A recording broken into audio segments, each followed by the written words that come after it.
நண்பர்களுக்கு வணக்கம். அடுத்து நம்ம பார்க்கக்கூடிய கதை மனசுக்கு தெரியும். ஆசிரியர் சி. மதிவாணன்.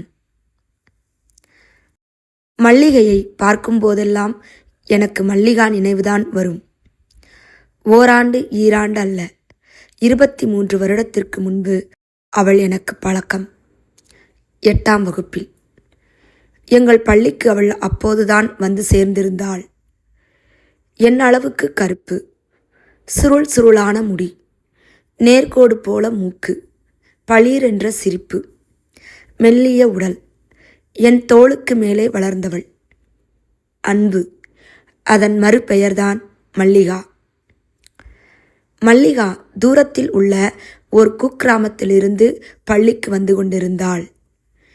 எங்கள் பள்ளியில் கல்வி சுற்றுலா சென்றபோது அவள் பெற்றோரை ஒப்புக்கொள்ள வைப்பதற்காக என்னை அனுப்பி வைத்தார்கள்.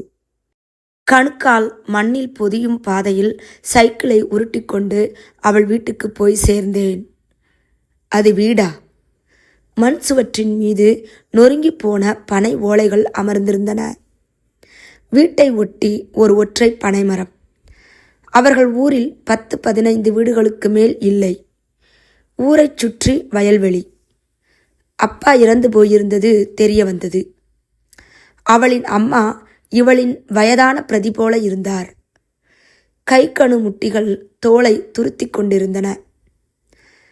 அவர்கள் பயங்கர வறுமையில் வாழ்பவர்கள். அன்றைய விவசாய கூலி நாளொன்றுக்கு 10 ரூபாய். எப்படி அவர்களை ஒப்புக்கொள்ள வைப்பது? பேருந்து கட்டணத்தை செலுத்துங்கள் என்று சொல்ல எனக்கு மனமில்லை. அனுப்பிவிடுங்கம்மா, நான் பார்த்துக்கிறேன் என்றேன். தம்பி, நீங்க எந்த ஊரு என்று கேட்டார் அவள் அம்மா.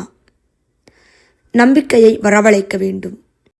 பணம் பெரிதில்லை, பெண் பத்திரமாக வந்து சேர்வது பெரிது என்று நினைக்கிறார் என்று புரிந்து கொண்டேன். நான் குத்தாலத்தாறு மகம்மா என்று சொன்னேன். என் அப்பா குத்தாலத்திலிருந்து பிழைக்க வந்து குடிநாட்டியவர். அந்த அம்மாவின் முகத்தில் மகிழ்ச்சி தெரிந்தது. சரிப்பா, பணந்தான் என்று இழுத்தார். நான் கவலைப்படாதீங்க என்று சொன்னேன். இல்லப்பா, நடவு வரட்டும், நான் உன் காசை கொடுத்துடுவேன் என்றார் அந்த அம்மா. இப்படித்தான் நானும் மல்லிகாவும் நெருக்கமானோம். எனக்கும் மல்லிகாவுக்கும் கடும் போட்டி படிப்பில். அவள் மனப்பாடம் செய்து ஒப்புவிப்பாள். நான் அதற்கு நேரெதிர். எப்படி உன்னால் இப்படி படிக்க முடியுது என்று ஆச்சரியப்படுவாள். எங்கள் பள்ளியில் அப்போதெல்லாம் நீலத்தாவணியும் பாவாடையும் வெள்ளை ஜாக்கெட்டும் பெண்களுக்கு யூனிஃபார்ம். தேவதை போல் இருப்பாள். எங்கள் பள்ளி இறுதி ஆண்டு வந்தபோது குரூப் ஃபோட்டோ எடுக்க வேலன் ஸ்டூடியோவிலிருந்து வந்திருந்தார்கள். எல்லோரும் பவுடர் போட்டுட்டு வர வேண்டும், நல்லா அழகாக வர வேண்டும் என்பது வாத்தியார் உத்தரவு. நான் எப்போதும் போல போய் நின்றேன். மல்லிகாவுக்கு கடுப்பு வந்துவிட்டது. ஆயுசு முழுக்கல்ல இந்த ஃபோட்டோவை வச்சிருப்போம், போய் மூஞ்ச கழுவிட்டு வா என்றாள். எனக்கு கட்டளையிட சிலரால் தான் முடியும். அந்த பட்டியலில் முதலில் நுழைந்தவள் அவள். செய்தேன். பேப்பரில் மடித்த பவுடர் கொடுத்தாள். பூசிக்கொண்டேன். ஐயா, சவத்துக்கு வெள்ளை அடித்த மாதிரி திட்டு திட்டாவா போடுவாங்க என்று பவுடர் பேப்பரை பிடுங்கி என் முகத்தில் பவுடர் பூசினாள். தனது கர்ச்சிப்பால் முகத்தை அழுத்தி துடைத்து விட்டாள். என்னை கூச்சம் பிடுங்கி தின்றது. 8ஆம் வகுப்பு கட்டிடத்திற்கும் வாட்டர் டேங்கிற்கும் இடையில் நின்றிருந்தோம். ஆனாலும் யாராவது பார்த்துவிடப் போகிறார்கள் என்று அச்சப்பட்டேன். என்னது வெறுங்கையோட என்றாள். எனக்கு என்னைக்குமே வெறுங்கைதானே என்ற என் கண் முன்னே ஒரு வாட்சை நீட்டினாள்.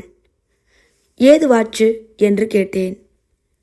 எனக்கு படம் எடுக்க வேணும்னு கேட்டு மாமா கிட்ட வாங்கியாந்தேன்.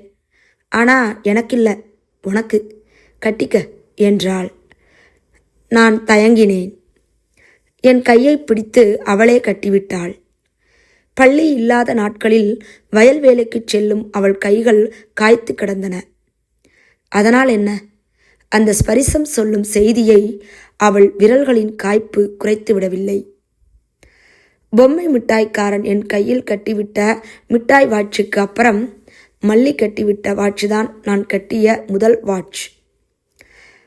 படம் எடுப்பதற்கு நான் 3வது வரிசையில் நிற்கும்படி ஆனது. மல்லி அவள் உயரத்தின் காரணமாக தரையில் அமர்ந்து கொள்ளும்படி ஆனது. என் உயரத்தை நான் வெறுத்தது அப்போதுதான்.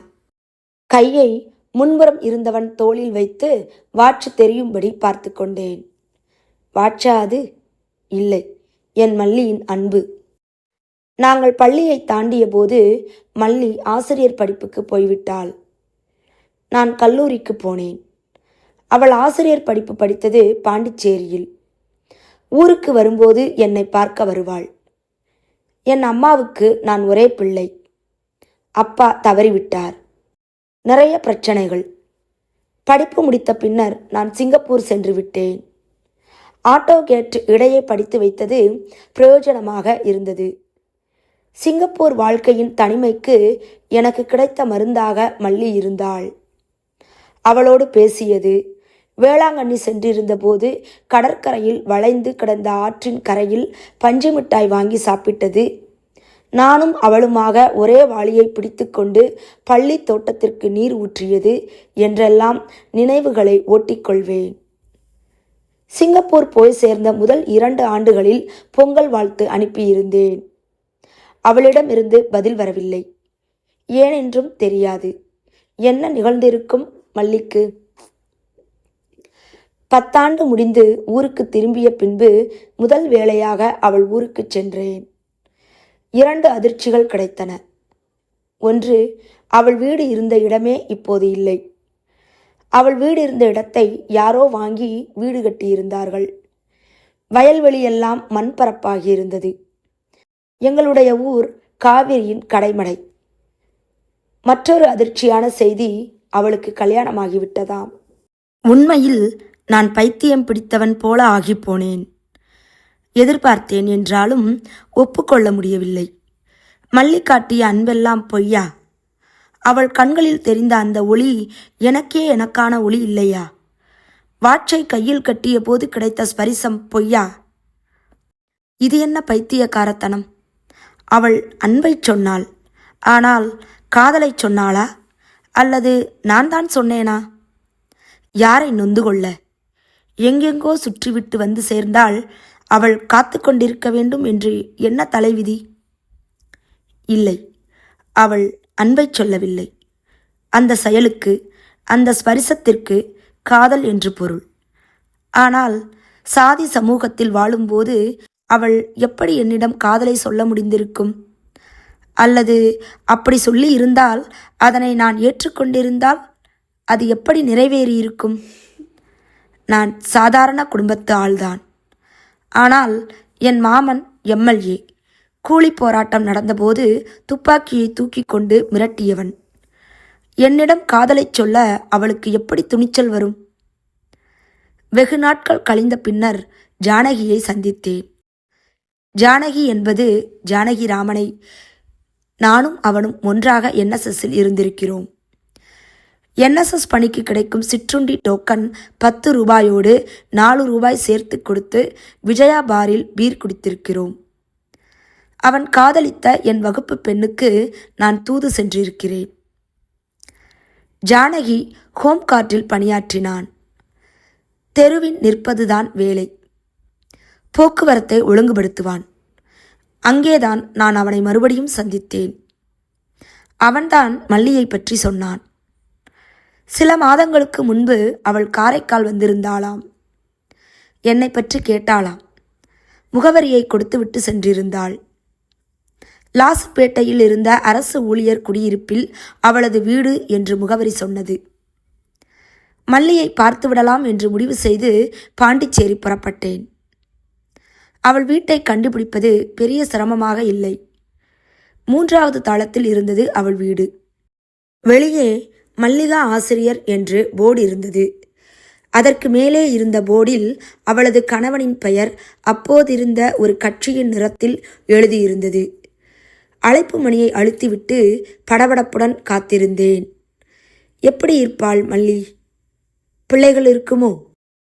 ஒருவேளை அவள் கணவனும் வீட்டில் இருப்பானோ போர்டை பார்த்தால் அவன் வேலைக்கு செல்பவனாக தோன்றவில்லை. எதிரே மேற்கு திசையில் சூரியன் மறைந்து கொண்டிருந்தான். சில்லென்று காற்று வீசிக்கொண்டிருந்தது. கதவு திறக்க நேரமானதால் மறுபடியும் அழைப்பு மணியை அழுத்தினேன். 3வது தளம் வரை வளர்ந்திருந்த செங்கொன்றை மரத்தின் இலையொன்றை கிள்ளி உருவிக்கொண்டே கதவை பார்த்தபடி நின்றேன்.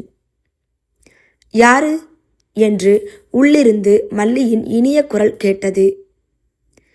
மல்லி, நான்தான் என்றேன்.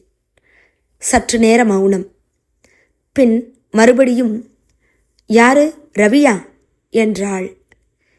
நான் மகிழ்ந்து போனேன் என்று சொல்வது போதுமானதாக இல்லை. ஆனால் எனக்கு வேறு வார்த்தைகளும் கிடைக்கவில்லை. இத்தனை ஆண்டுகள் கழித்தும் என் குரல் நினைவிருக்கிறது. கதவை திறந்தாள். சற்றே திறந்த கதவின் வழியே அவள் உருவம் தெரிந்தது. மாலை சூரியனின் மஞ்சள் ஒளியில் அவள் முகம் தெரிந்தது. அவளின் கண்கள் என்னை பார்த்தபடியே இருந்தன. ஓர் அசைவும் இல்லை. சற்றே திறந்த இதழ்கள் மென்மையாக ஒளியில்லாமல் என் பெயரை உச்சரிப்பதாகப்பட்டது. பாலைவனத்தில் தவித்தவள் தண்ணீரை கண்டது போல என்னை பருகிக் கொண்டிருந்தாள். நானும் அவளை பார்த்து கொண்டிருந்தேன். நடுவகிடு எடுத்து சீவியிருந்தாள். வழக்கம் போல இடதுபுற முடிக்கற்றை மட்டும் விலகி அவள் முகத்தில் விழுந்து கொண்டிருந்தது. கன்னங்கள் ஒட்டி போயிருந்ததால் அவளின் எடுப்பான நாசி இன்னும் எடுப்பாக தெரிந்தது. சாதாரண காட்டன் புடவை. ஜாக்கெட்டின் கைகள் தொளதொளப்பாக இருந்தன. சமீபத்தில்தான் இழைத்திருக்கிறாள் என்று பட்டது. என்னவாக இருந்தாலும் என் மல்லி என்றும் தேவலோக கன்னிதான். வாசல்லேயே நின்று பேசி அனுப்பிட யோசனையா என்றேன். ஐயோ, உன்னையா? நீ வரமாட்டியான்னு எத்தனை நாள் அழுதுருக்கேன் தெரியுமா என்று கதவை திறந்தவள் வா என்று அதே பழைய வாஞ்சையுடன் கையை பிடித்து உள்ளிழுத்தாள். பிரம்பு நாற்காலி ஒன்றை இழுத்து போட்டாள். எனக்கு என்ன செய்யறதுனே தெரியல என்று நடந்தவள் ஹாலின் கண்ணாடியை கடக்கும்போது சற்றே நின்று தலையை பரபரவென்று வாரிக்கொண்டு ரிப்பன் ஒன்றை எடுத்து குதிரைவால் போல கட்டிக்கொண்டாள். உள்ளே சென்றவள் ஒரு பிஸ்கட் பாக்கெட்டுடன் திரும்பினாள். டீப்பாயில் வைத்துவிட்டு அதன் அருகே தரையில் அமர்ந்து கொண்டு சாப்பிடு என்றாள். என்ன ஒரே பரபரன்னு இருக்க என்று ஆரம்பித்தேன். எத்தனை வருஷம் கழிச்சு பார்க்குறேன். நீ எப்படி இருப்பேன்னு எத்தனை தடவை யோசிச்சிருப்பேன். ஆளு அதே வளர்த்தியோட கொஞ்சம் வெயிட்டா போலீஸ் இன்ஸ்பெக்டர் மாதிரி வந்து நிற்கிற. நான் பள்ளியில் படிக்கும்போதே மல்லி சொல்லி இருக்கிறாள், போலீஸ் வேலைக்கு போ, உன்னோட உயரத்துக்கு கம்பீரமாக இருக்கும். ஆனால் எனக்கு போலீஸ் வேலையின் மீது என்றும் மரியாதை இருந்ததே இல்லை. பொதுவாக நான் அரசு வேலை எதையும் விரும்பவில்லை. சலாம் போடுவது, குலைவது போன்றவையெல்லாம் எனக்கு சரிப்பட்டு வராது. நீயே மல்லி அழைச்சிட்ட? மல்லி கருப்பு நிற கோவில் சிற்பம் போல இருப்பாள். ஒருவேளை அவளின் கூர்மையான நாசியும் உயரமும் எனக்கு அந்த பிம்பத்தை ஏற்படுத்தியிருக்கலாம். மல்லியிடமிருந்து பதில் இல்லை. வெகு நேரம் ஜன்னல் வழியே தெரிந்த செங்கொன்றை மலர்களை பார்த்து கொண்டிருந்தாள். கண்கள் அலைப்பாய்ந்தன. நெற்றி சுருங்கி விரிந்து சுருங்கியது. என்னாச்சு மல்லி? பெருமூச்சு விட்டாள். சற்றே நகர்ந்து சுவற்றில் சாய்ந்து கொண்டாள். சுவர் சுத்தமாக இருந்தது. வழக்கமாக இது போன்ற வீடுகளில் சிறு பிள்ளைகளின் சுவர் கிறுக்கல்கள் இருக்கும். நிமிர்ந்து மாட்டியிருந்த போட்டோக்களை பார்த்தேன். இவளும் கணவனும் இருக்கும் படம் மட்டும் இருந்தது. இவளின் தாயின் புகைப்படம் மாலையிடப்பட்டிருந்தது. அம்மா எப்போ இறந்தாங்க என்று உரையாடலை துவக்க முயற்சி செய்தேன். எனக்கு வாத்தி வேலை கிடைச்ச மாசம் என்றாள். கண்கள் நிலைக்குத்தி இருந்தன. கண்களில் நீர் முட்டியது. மறுபடியும் மௌனம். எனக்கு புரியவில்லை. ஏன் பேச மறுக்கிறாள்? எதை எப்படி சொல்வது என்ற தயக்கமா? கேட்டுவிட்டேன். சரி மல்லி, உனக்கு சிரமம்னா நான் அதெல்லாம் கேட்கல என்றேன். இல்லடா ரவி, உன்கிட்ட சொல்லணும் தான் இத்தனை நாள் காத்திருந்தேன். வேற யார்கிட்டையும் பேச முடியாது. ஆனால் எங்கே ஆரம்பித்து எப்படி சொல்கிறது? கொஞ்ச நாளா, வருஷக்கணக்கு ஆகுதில்ல. இரு, உனக்கு ஒரு காப்பி கொண்டாரு என்று உள்ளே போனாள். அவள் முகம் கழுவுவது அசைந்தாடிய திரைச்சீலையின் வழியே தெரிந்தது. கண்களில் நீரை அள்ளி அள்ளி கொட்டி கொண்டாள். அப்புறம் பாலை கொதிக்க வைத்துவிட்டு அதனையே பார்த்து கொண்டிருந்தாள். யோசிக்கிறாள் என்று புரிந்ததால் அவள் வீட்டை பார்வையிட்டேன். டிவி ஒன்று இருந்தது, ஃப்ரிட்ஜும் இருந்தது. சுற்றிலும் தொங்கிய படங்களில் இவளின் கல்யாண படம் இருந்தது. அப்புறம் இவளது கணவன் மந்திரி ஒருவன் பக்கத்தில் ஏதோ ஒரு வகையில் இருக்கும் படங்கள் இருந்தன. படுக்கையறை கதவு திறந்து கிடந்தது. கட்டிலில் குவியலாக துவைத்து காய வைத்த துணிகள் கிடந்தன. பள்ளி இறுதி ஆண்டில் கணக்கு பாடத்தை சொல்லித்தர அவள் வீட்டுக்கு போயிருந்தேன். பனைமர நிழல்தான் நாங்கள் படிக்கும் இடம்.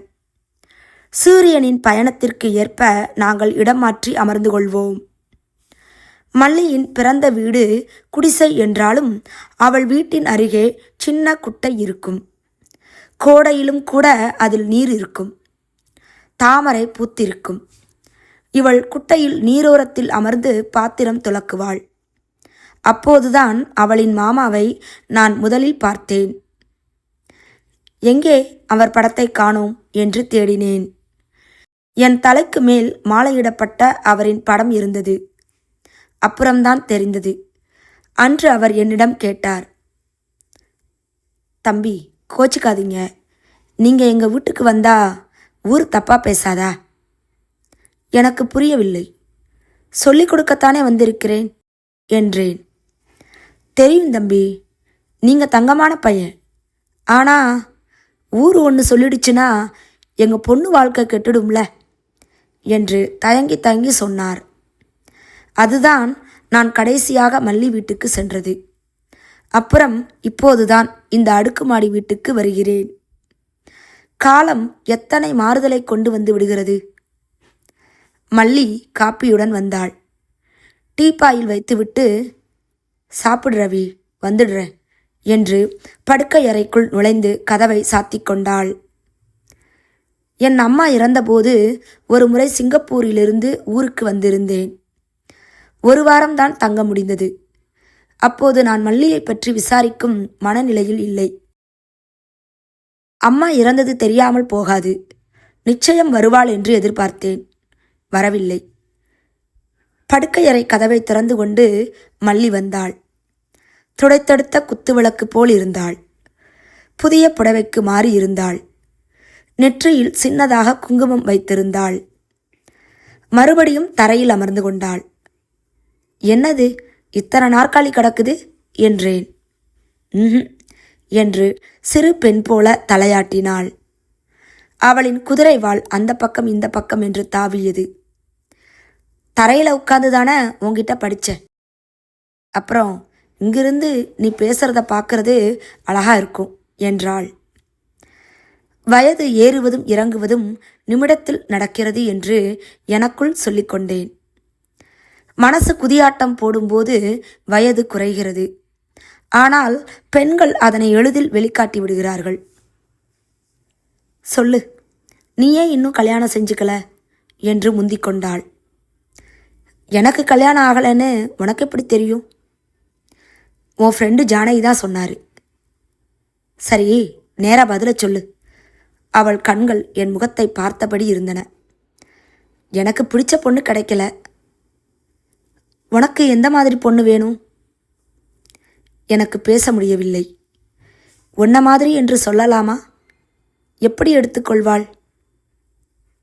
வாயில் கொழுக்கட்டையா இருக்கு? கொழுக்கட்டை இல்லை, உண்மை இருந்தது. சொல்லிவிடலாம். ஆனால் சரி, தனியாகவே இருந்துட்டியா இத்தனை நாளும்? என்ன கேட்கிறாள்? கல்யாணம் ஆகவில்லை என்றால் தனியாகத்தானே இருந்தாக வேண்டும். அவள் என் கண்களையே பார்த்து கொண்டிருந்தாள். இமைகள் அசையவில்லை. என் முகத்தின் ஒவ்வொரு அசைவும் பதிவாகின்றன என்று என் புத்தி சொன்னது. தொண்டையை செருமிக் கொண்டேன். மல்லி, நான் இன்னைக்கு வரைக்கும் கண்ணி கழியாமல் இருக்கேன். ஏன்னா ஏன்? நான் நினச்ச பொண்ணு கிடைக்கல. பணத்தை விரட்டிக்கிட்டு சிங்கப்பூர் போனேன். பணம் வந்துடுச்சு. ஆனால் பணத்தை தேடும்போது தான் எனக்கு யாரை பிடிக்குதுன்னு தெரிஞ்சது. அதுக்குள்ளே அந்த பொண்ணு போயிட்டா. யார் அந்த பொண்ணு? என்ன இது? அவளை கேள்வி கேட்டு குடையலாம் என்று வந்தால் அவள் அல்லவா என்னை குடைகிறாள். சொன்னா கோச்சிக்க மாட்டியே? சொல்லு ரவி, சொல்லு. நீதா. அவளிடம் எந்த அதிர்ச்சியும் இல்லை. அசையாது இருந்தாள். கண்களில் கண்ணீர் பெருகியது. அப்படியே நகர்ந்து என் அருகே வந்தாள்.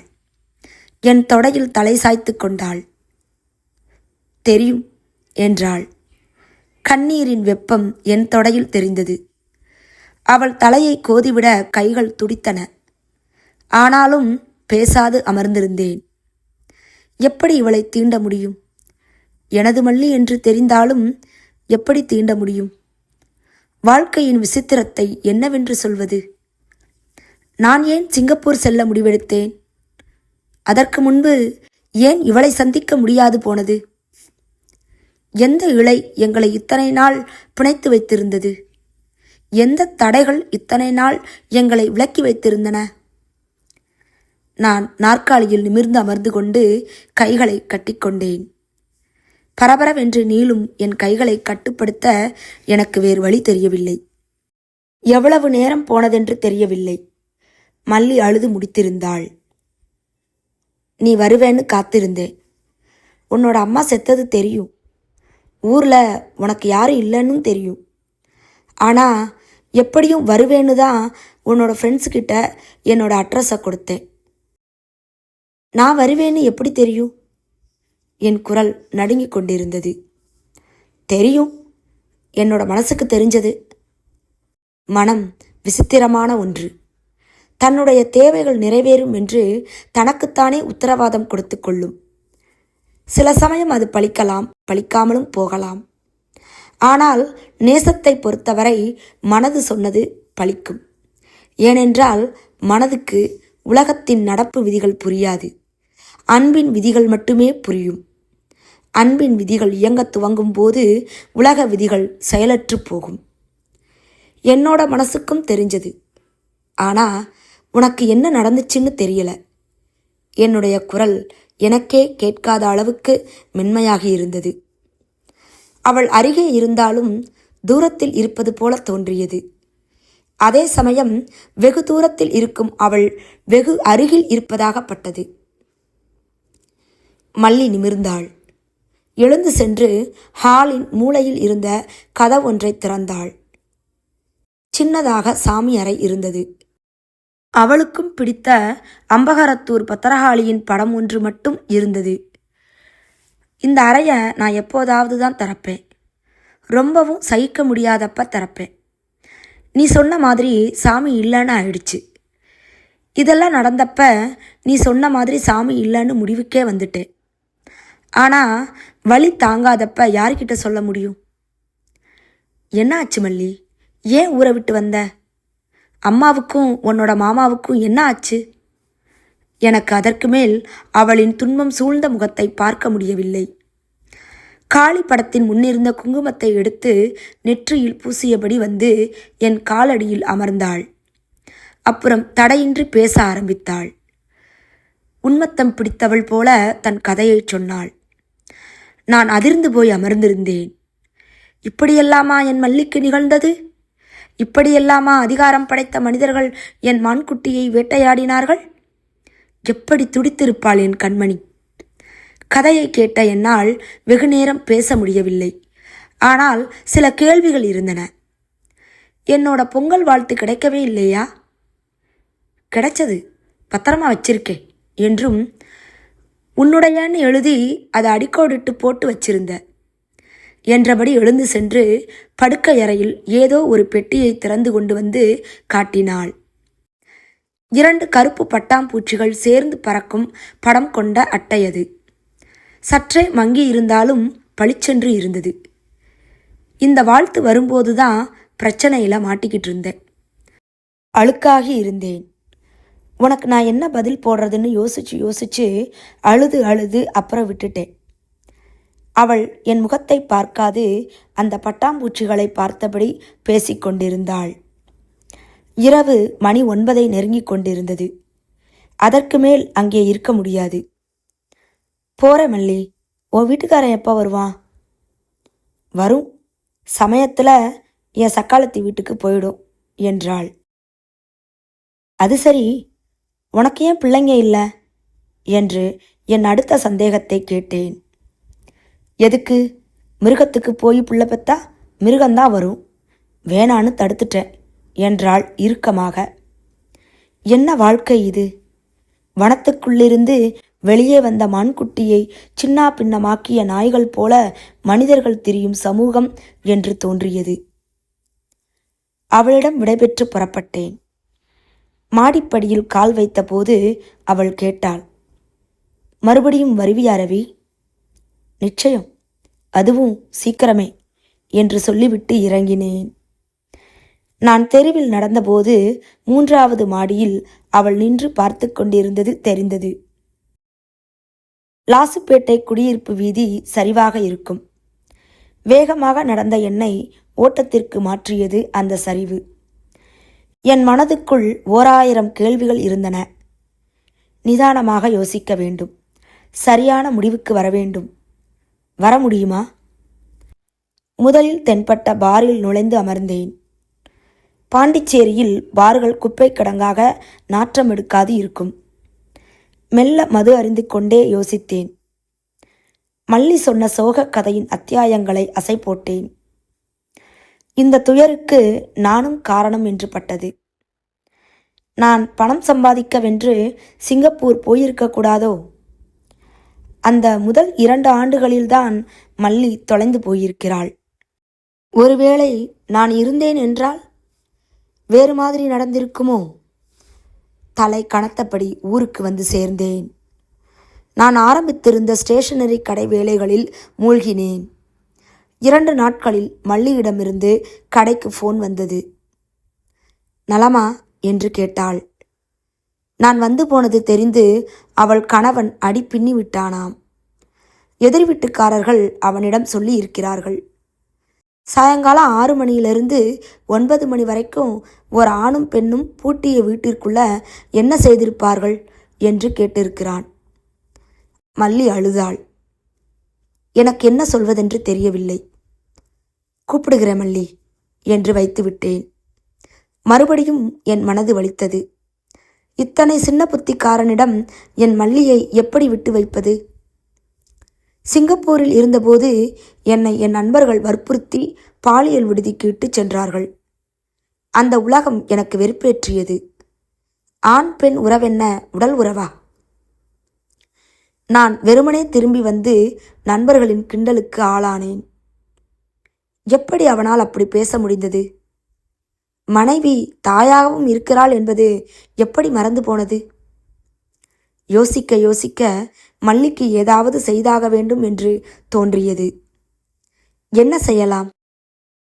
மல்லியை மனைவியாக்கிக் கொள்ளலாமா என்று சட்டென்று தோன்றியது. அது சரிதானா? மல்லி ஒப்புக்கொள்வாளா? அவளின் கணவனாக இருக்கும் நான் என்ன செய்யும்? நாட்கள் செல்லச் செல்ல என் எண்ணம் உறுதி பெறலாயிற்று. ஒரு நாள் மல்லியை அழைத்து சொன்னேன். தொலைபேசி வெகுநேரம் மௌனமாக இருந்தது. மல்லி, மல்லி என்று நான் அழைத்து கொண்டே இருந்தேன். நான் அழுக்கு, என்னோட ரவிக்கு அழுக்க எப்படி கொடுக்கிறது? அந்த பக்கம் அவள் கதறி அழுது கொண்டிருந்தாள். என் மணக்கரத்தை நீட்டி அவள் தலையை தடவி விட்டேன். என் மார்பில் அவள் கண்ணீரை வாங்கினேன். மல்லி, மனசுல தான் அழுக்கு பிடிக்கும், உடம்புல பிடிக்காது. இத்தனை நாளா என்னை நினச்சிக்கிட்டு இருந்த உன் மனசுல அழுக்கில்லை என்றேன். நடக்குமா ரவி என்ற அவளின் வார்த்தை காதில் விழுந்து நிம்மதியானேன். நடக்கும், நடக்க வைப்பேன் என்று அழைப்பை முடித்தேன். அப்புறம் 15 நாட்களுக்கு மேலானது அனைத்து வேலைகளையும் முடிக்க. அவளுடைய வேலையை காரைக்காலுக்கு மாற்றுவது, அவள் தங்க ஒரு விடுதி, விவாகரத்துக்கு ஒரு வக்கீல், அனைத்தையும் செய்து முடித்துவிட்டு பேருந்து ஏறினேன். பாண்டி பேருந்து நிலையத்தில் விழுப்புரம் பேருந்து நிறுத்தம் இடத்தில் அவளை காத்திருக்க சொல்லியிருந்தேன். இருந்தாள். எனக்கு பிடித்த வெளிர் நீல புடவையில் வெள்ளை பூக்களோடு தேவதையாக காத்திருந்தாள். நெருங்கியவுடன், ரவி, போயிடலாம், என் வீட்டுக்காரன் பெரிய ரவுடி என்றாள். அவள் முகத்தில் பயம் உட்கார்ந்திருந்தது. சரி வா, அதுக்கு முன்னாடி ஒரு டீ சாப்பிடலாமா? இல்லடா, ஓடிடலாம் என்று கெஞ்சலாக பார்த்தாள். ஓடிப்போகும் வயதா இது? 31 வயதில் ஓடிப்போகும் முதல் காதல் ஜோடி நாங்களாகத்தான் இருக்க வேண்டும். சென்னையிலிருந்து நாகை செல்லும் விரைவு பேருந்து வந்தது. ஏறி அமர்ந்து கொண்டோம். மல்லி ஜன்னலை மூடிக்கொண்டாள். அவள் கண்கள் அலைபாய்ந்து கொண்டிருந்தன. என்ன மல்லி? அவன் பெரிய ரவுடிடா, அந்த நாயி கௌரவத்துக்காக எதையும் செய்யும் என்றாள். அவள் வலது கரத்தை என் இடது கரத்துக்குள் பொதித்து கொண்டேன். அவன் ஊருக்கு நம்மளை தேடி வந்தா என்ன செய்வ என்று என் முகத்தை பார்த்தாள். சிரித்தேன். அப்பாவின் பாலை சீவும் அருவாவும் மட்டை அருவாவும் வீட்டில் இருக்கு. ரவுடி உயிருக்கு பயந்தவன், வரமாட்டான் என்றேன். அவளுக்கு பயம் போகவில்லை. ஒருவேளை எனது கொலைவெறியை அவள் ஏற்றுக்கொள்ளவில்லை போலும். குனிந்து தலையை தன் மடிக்குள் வைத்து கொண்டாள். பேருந்து புறப்பட்டது. நகரத்திலிருந்து வெளியேறியது.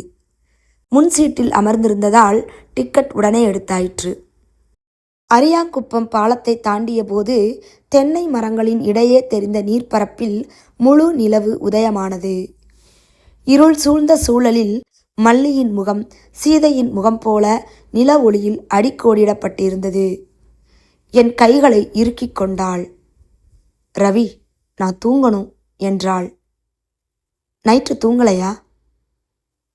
நேத்து மட்டும் இல்லை, பல நாளா, பல வருஷமா தூங்கல என்றபடி அவளின் வலது கையை என் மார்பின் குறுக்கே போட்டு இடது கையை என் முதுகின் பின்னே செலுத்தியபடி மார்பில் சாய்ந்தாள்.